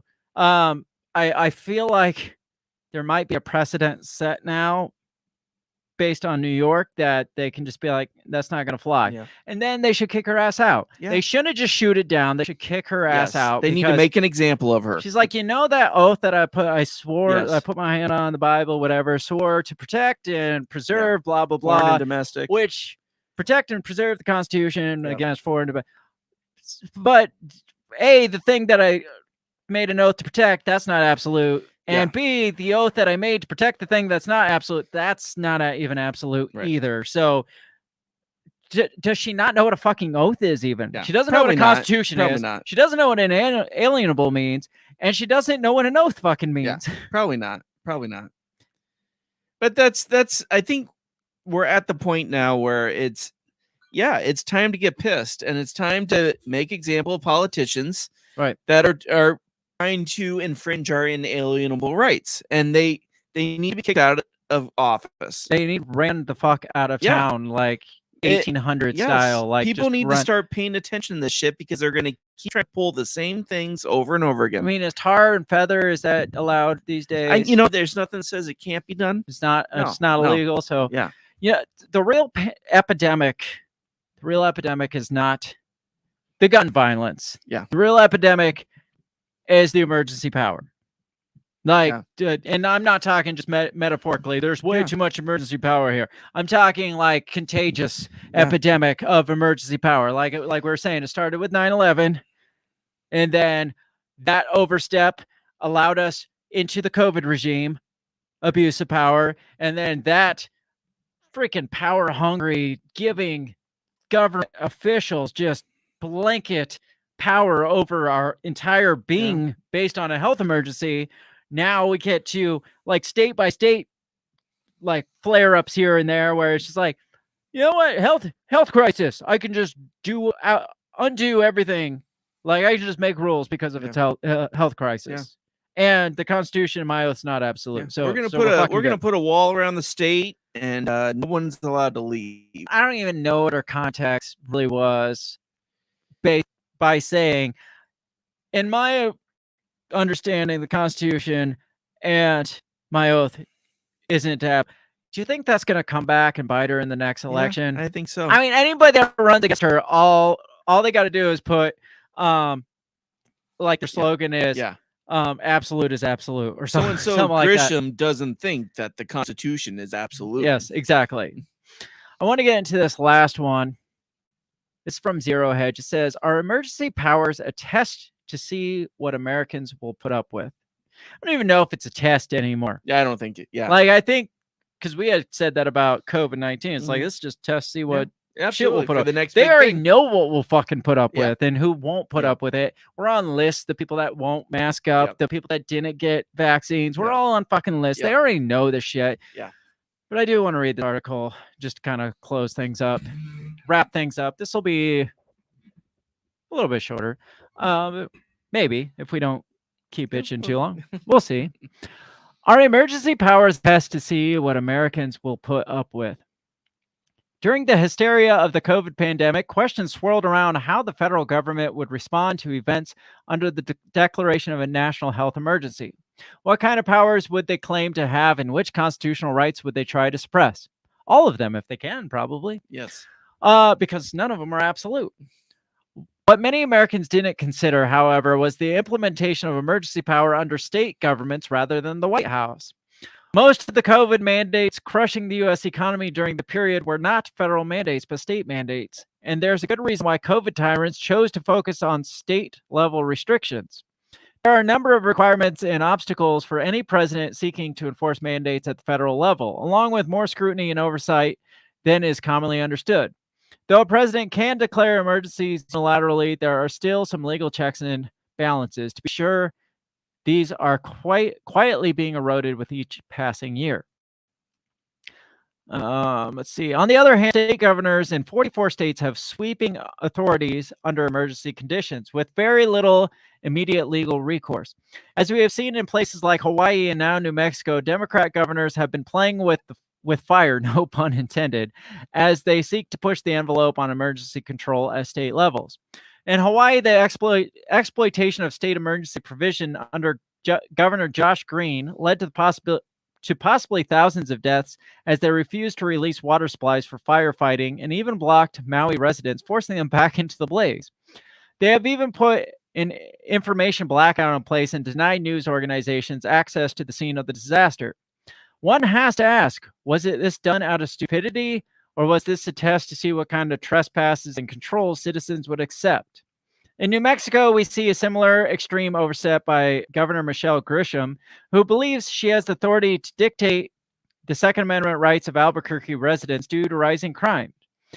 The level of mental gymnastics on display in her argument to justify the banning of lawful open carry and concealed carry protections make it clear this is not about protecting the public. The lack of logic and reasoning indicates that this is an ideological decision based on zealotry. Watch as she struggles to present any reasonable position. I'm not going to even watch it. I don't fucking want to hear her. It says, let's see.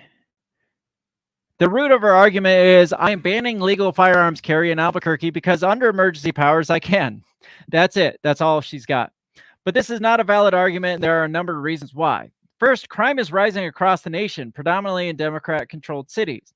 Albuquerque has a Democrat mayor, and New Mexico is a Democrat-run state. If crime is rising, it's the fault of Democrats. That's a stupid fucking argument that I'm tired of hearing, but sure. But instead of taking responsibility for their terrible planning and policies, Democrat leaders are once again blaming inanimate objects, guns, and using mass punishment of people who lawfully carry, primarily conservatives. In other words, Democrats are ruining the country and creating a national crime wave, and then making conservatives pay for it with their rights. Second, restrictions on open carry and concealed carry are not going to reduce crime rate because criminals don't care about laws or emergency powers. Would you have guessed? No. Again, that goes back to what Derek was saying about, do we just make murder illegal? And then that ends all gun murders. Derek says, in their defense, lead poisoning is a serious medical concern. That's true. There you have it, I guess. If anything, violent crime will rise as criminals feel emboldened knowing most citizens are now disarmed. Third, Grisham has presented no evidence of a legitimate emergency other than crime is bad right now. The emergency is ambiguous rather than defined, but they love ambiguous definitions of crises. Yes, because the more ambiguous it is, the longer we can stretch this shit out. It's just like when with COVID, it's just like, well, there's COVID-1, then there's COVID-2, then there's super COVID and Omicron COVID and COVID Omega. 2.0 and now I don't even know if are they even naming it anymore. Yeah, I think it's just COVID now. Or ambiguous. Yeah. We're gonna fight a war on terrorism. Because they hate our freedom. So we're going to fight. Well, we're going to start in Afghanistan, and then we're going to move to Iraq, and then maybe we'll move to Iran. It's just wherever the terrorists go, man. Right. Yeah. That's where it. And if you harbor a terrorist, you're also a terrorist. So we can fight you too. If you're not with us, you're against us. Yes. Ambiguous. Yeah. You're the most ambiguous fucking war. Yeah. The war on terror. It's just a war on a thing, on an idea. Yeah. It's not a war on people. Right. It's just a war on an ideology or something. I don't fucking know. Ambiguity makes emergency powers indefinite. Yeah. Because if you don't define something, then you don't have to. You want it to be. If there's no clear definition, you can just keep moving. It's like, well, we never said that we were going to stop the war on terror when we were done in Afghanistan. Yeah. Because now the terrorists have moved to Iraq. Yeah. Yeah. It says the emergency is ambiguous rather than defined, meaning emergency restrictions could be renewed over and over and over again unless citizens step up and do something. Kind of like 9/11 emergency declarations. Or COVID declarations. Fourth, the focus on open carry and concealed carry seems to be an attempt at a totalitarian tiptoe. Well, that's alliteration. Like it. A large number of gun owners do not carry regularly, so they may not feel personally affected by the rules. I'm not doing anything wrong. Who fucking cares? Meaning the governor has reduced the level of opposition by attacking just one aspect of gun rights. This is usually how authoritarians institute control. They don't remove your rights all at once. They do it a piece at a time. It's like boiling a frog. Fifth, gun carry laws are generally a legislative decision that usually requires a public vote. Grisham is attempting to bypass all checks and balances as if the legislative process doesn't matter because she doesn't fucking care. 6. Emergency powers are often declared unconstitutional by courts after the fact. For example, Michigan Supreme Court held the emergency powers of the Governor Act, which Governor Whitmer used to justify her draconian COVID-19 executive order and nearly get kidnapped, was unconstitutional because it delegated legislative power to the executive branch in violation of the Michigan Constitution. But these court decisions often come well after the damage has already been done. It's up to the citizenry to defy such orders when necessary, as I was saying. Mm-hmm. Run her ass out. Don't wait for the courts to do it. Don't wait for your legislators to do it. Run her fucking ass out. Stop listening to her. If she won't leave, I'm not pushing the use of force or kidnapping. You can do it in a way of nonviolence. Just fucking don't listen. Yeah, exactly. That's all. You just all mass non-compliance. That's all you got to do. And she'd be like, "But I'm the governor and I have powers." Like, you don't if we don't. Yeah, it is. Fuck your power. Yeah. 7th, Grisham argues that rising crime is a public health emergency, using the same language relegated to the COVID response. So, like I was saying, if 9/11 didn't happen, COVID never would have happened. If COVID never happened, this shit wouldn't happen. This shit never would have happened because she's going to see a lot more of this shit. Yeah, she's just regurgitating the same language that was used during the COVID. Yeah, I'm sure we'll see it from Gavin Newsom. Oh yeah.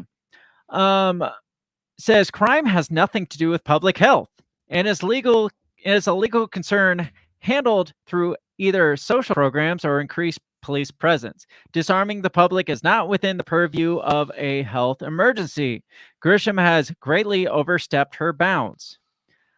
The timing and tone of the state government decision on gun carry in Albuquerque reads like a political maneuver, a test to see what the public will submit to.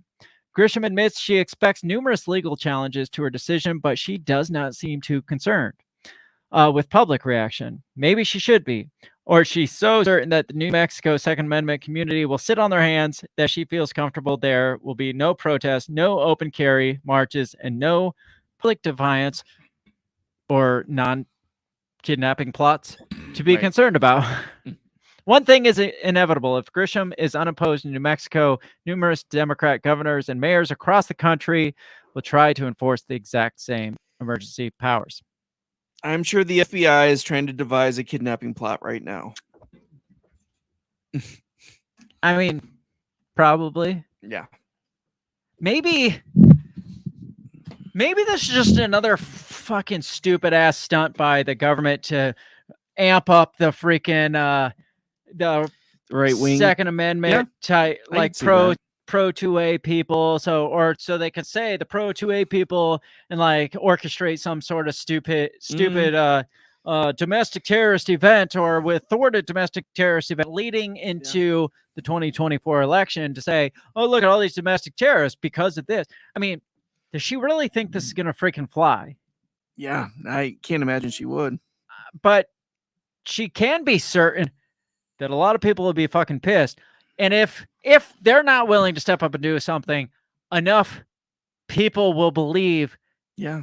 If we orchestrate a false flag event and be like, well, obviously they did this because they're pro 2A and she made these gun laws. So obviously they tried to murder the fucking governor of New Mexico. So yeah, I don't know. I just now got that that inclination that maybe this isn't about so much the guns as much it is about the domestic terrorism leading up to 2024 to be like, well, look at, we can't allow another Trump thing because look at all these Trump supporters and they tried to kidnap another one. You know, they have to. I mean, look at what they're trying to press charges against, or they've indicted Trump, all this other stuff, but his popularity is still going up. Okay, you can't get the man, you go after the people, right? You try to villainize the supporters, right? A bunch of deplorables. How do we stop this epidemic of emergency powers? People need to they need to get fucking pissed. Chemotherapy. That's the only way to stop it. Are you saying nuke them? Just take it for what it is. Chemotherapy helps the diseases. takes them all out. Yeah. That's just chemotherapy. That's Okay. what we need for this Okay. epidemic. No, people need to start getting pissed. Josh Smith is chemotherapy. I'm down with that. Josh Smith will take them all out. Vote Should Josh be- Smith 2024 for chemotherapy. for chemotherapy. Vote for vengeance. Vengeance. I mean, Yeah. it's a vote for Josh is a vote for vengeance. Vengeance. Yes. Like, people need to be fucking held accountable. Yes. Like this whole, well, we gotta. What was it after people started kind of realizing that all the COVID shit was made up, and then they're like, well, we got to have room for like just kind of acceptance and love and blah blah blah, and Right. we can we just let bygones be bygones? It's like, where the fuck was that? Yeah. Right. When we were saying, I'm not take your When vaccine. you're saying that we should not be able to keep our jobs, when you shouldn't keep your. They were taking kids from freaking parents. Yes. because he wouldn't let them get And now vaccinated. you want to let bygones be bygones? Yeah. No. No, fuck that. fucking vengeance. Yeah. Fuck you and your bygones. Yeah. No. Yeah. And by not declaring chemotherapy or vengeance, this cancer is going to spread. Yeah. Just like I said, if it's not checked, and it's not going to be checked in time for the courts to do anything about it before shit really gets out of hand. Yeah. It's not going to be checked in time for the legislators to decide, you know what, we probably shouldn't let that happen. No, the people need to fucking do it. Yes. And because if it, again, left unchecked, it's New York's going to follow, California's going to follow, Michigan, Colorado. I mean, Yeah. the states that already have Iowa the City. strictest gun laws on the books anyway Yeah. are going to follow suit and be like, Yeah. oh, you know, that worked for them. Let's do it. Let's try that here. Yeah. But you know, and you've brought up a good point tonight, is that when you look at 9/11, you should look at 9/11 as the day that the government started shitting on your rights. Yeah. I mean, it wasn't the beginning of it. Well, no, but it was but that's when a mass shit. It was like the mass. It was mass a shit. massive shit. Yeah. It was like a Taco Bell. It was shit. like little chits here and there. And people were like, you know what? I'm not going to take your shit. And then all of a sudden it's just like, Yeah. boom. Yeah, because they used our patriotism and our need for safety. It's hilarious. So ironic that they used our patriotism as such a grand thing to bring us all together. And now they use patriotism as a derogatory term to say, you're just a fucking terrorist. You're a patriot. But it's the same way as, you know, after 9/11, how police and firemen and EMTs, they were heroes. And now police are like the villains. Well, obviously. Right? I mean, unless they're protecting the people that are trying to put. Yeah. So, I mean, it's taken a 180, but, you know, it's been 22 years since 9/11, and people need to start getting pissed. Oh, we should have been pissed a long fucking time we should have ago. been. We should have been, because they keep pushing the goalposts. But at some point, we got to get pissed. Yes. And I'm not going to wait for it to get to my door. No, because it's already gone too far. Yeah, and and we've said it before. If you're one of those people that's just like, I'll just say I lost my gun in a boating accident. They've already fucking won. Right. Because that's your fucking right. Yeah. To own that inalienable shall not be infringed. Yeah. At what point do we say shall not be infringed? Yeah. Yeah. Doesn't mean, oh yeah, I can just keep it if I say I got in a boating accident. No, because then you're one step away from being like, oh, you're right. I lied here. No, you just fucking you have a gun because you can have a gun. Yes. Because it's your right. It's your inalienable right. You want something? You want to change that? I guess burn the whole fucking system down that this was built on, and we'll start over. Fine. But you better burn it all down. Yeah. Burn it all the fuck down. We're not just going to light the Constitution up. We're going to light it all up. Yeah. I don't know. Yep. Vote for Josh Smith. That's the solution, I guess. That's all I got. Do you got anything else to add to this wonderful 9/11 celebration? No, that's good. You think we should get out of here? Yeah, I think so. Make sure you check us out all over the social medias, because we're on the social media. I'm glad you decided not to get into the Mitch McConnell stuff. Yeah, because he's a fucking turtle. Yeah. Well, I mean, talking about this gets you fired up enough. You throw his stupid ass in the mix. Yeah, it's like reading through all this. I'm like, fuck Mitch McConnell. He can keep having his strokes. I don't care. He's like a minor part of the problem right now. Except for the fact that and I looked it up. You know, there's 55 senators serving that are over the age of 65. That's ridiculous. That is. That's ridiculous. That is. How many are over the age of 80? Yeah, right. I mean, well, Pelosi just filed papers to run again, and she's going to be 83. I thought she was gone. I thought she left. She's just not the House leader anymore. God, go the fuck away. I know. We got to get out of here. Yeah. Check us out over social media. You can find us at our handle at Break the Bell Pod on X and Facebook. I'm never going to take that seriously. You can also go to our webpage at breakthebellpod.com, find access to everything that we do, especially the old shit since I haven't updated it in a while. Find access to our web store and buy cool shit and look awesome and support us in the process. We'll be back next week. As long as we're here. Yeah, well, summer's over. Summer is over. I think things are finally yes, coming to a balance, maybe. It is. So make sure you join us next week. If you're listening in podcast land, we do this shit live some Monday nights, if not on a Tuesday night. Yeah. We'll just say Monday night, 7 p.m. Central Standard Time. Join us. Join in the chats. The comment section's always open. Like, share, subscribe, all that shit we tell you to do every week. Just do it. Just fucking do it. Check out some of our older shows. We got good stuff. Yeah, go back and watch last year's 9/11 show. Yeah. Otherwise, we'll catch you next week. Have a great 9/11 and rest of your week. We'll catch you later. Goodbye. The Break the Bell podcast is brought to you by you. So pat yourself on the back because without you, we would be talking to ourselves. A special thanks to our Patreon members, Justin Zielinski, Remzo Martinez, Stephanie Parker, and T.O. Jacobson. A shout out to our sponsors, Run Your Mouth Coffee, the On the Run podcast, and Goulash Media. If you'd like to help support us, visit patreon.com/breakthebell or buy our garbage at breakthebell.bigcartel.com. Get back here next week and let us continue to invade your ear holes. And as always, never stop talking.